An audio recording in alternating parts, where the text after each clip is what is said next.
என் பெயர் Michael ப்ளூம்க்விஸ்ட், Mikhail ப்ளாம்க்விஸ்ட். நான் ஒரு புலனாய்வு பத்திரிகையாளர். தற்போது நான் ஒரு அவதூறு வழக்கில் சிக்கித் தவிக்கிறேன். ஹென்றி என்பவர் என்னிடம் வந்து, காணாமல் போன தன் மருமகள் ஹாரியட் பற்றி விசாரிக்க முடியுமா என்று கேட்டார். அவர் பல தசாப்தங்களாக தேடியும் எந்த முன்னேற்றமும் இல்லை, என்னால் சிறப்பாகச் செய்ய முடியுமா என்று எனக்கு சந்தேகம் இருந்தது. ஆனால் அவர் வழக்கமான கட்டணத்தை விட 2 முதல் 4 மடங்கு அதிகமாக தருவதாகவும், என் தற்போதைய சிக்கல்களில் இருந்து விடுபட உதவுவதாகவும் உறுதியளித்தார். மறுப்பதற்கு எனக்கு எந்தக் காரணமும் இல்லை.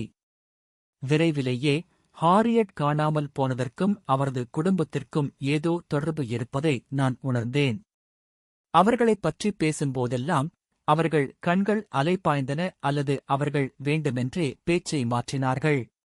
பல ஆண்டுகளுக்கு முன்பு ஒரு ஊர்வலத்தில் எடுக்கப்பட்ட பழைய புகைப்படங்களை நான் தோண்டி எடுத்தேன். ஒரு படத்தில் ஹாரியட் இருந்தார், அதன் பின்புறம் ஒரு உள்ளூர் செய்தித்தாளின் முத்திரை இருந்தது. அதிர்ஷ்டவசமாக அந்த தாள்கள் இன்னும் இருந்தன. அந்த காலத்தைச் சேர்ந்த மேலும் சில நெகட்டிவ்களை என்னால் பெற முடிந்தது.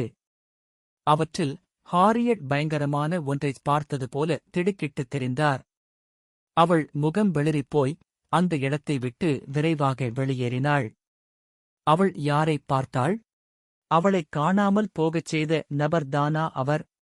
உண்மையை நெருங்கிவிட்டும் அதைத் தொட முடியாத விரக்தியில் நான் இருந்தேன். நான் உடனடியாக அதிகாரி மோரலை, சீஃப் மோரல், அழைத்தேன். அவர் முன்பு 1940 மைனஸ்களில் தீர்க்கப்படாத ஒரு வழக்கைப் பற்றிக் குறிப்பிட்டிருந்தார்.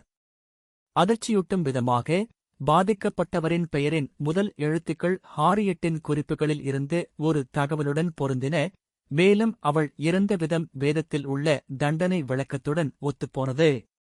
ஹாரியட்டின் குறிப்பேடு உண்மையில் மறக்கப்பட்ட பல பலியானவர்களின் விவரங்களை பதிவு செய்திருந்தது. அவள் நீண்ட காலத்திற்கு முன்பே ஏதோ ஒன்றைக் கண்டுபிடித்திருக்க வேண்டும், அதாவது அவள் காணாமல் போனது நிச்சயமாக அந்த ஆட்களுடன் தொடர்புடையது. இந்த வழக்கை விரைவாக தீர்க்க எனக்கு ஒரு துணை தேவைப்பட்டது. என் வழக்கறிஞர் எலிசபெத் என்ற ஹேக்கர் பற்றிச் சொன்னார். என் பின்னணி சுத்தமானது என்பதை உறுதிப்படுத்தியவர் அவள்தான். அவளும் இந்த வழக்கில் ஆர்வம் காட்டினாள்.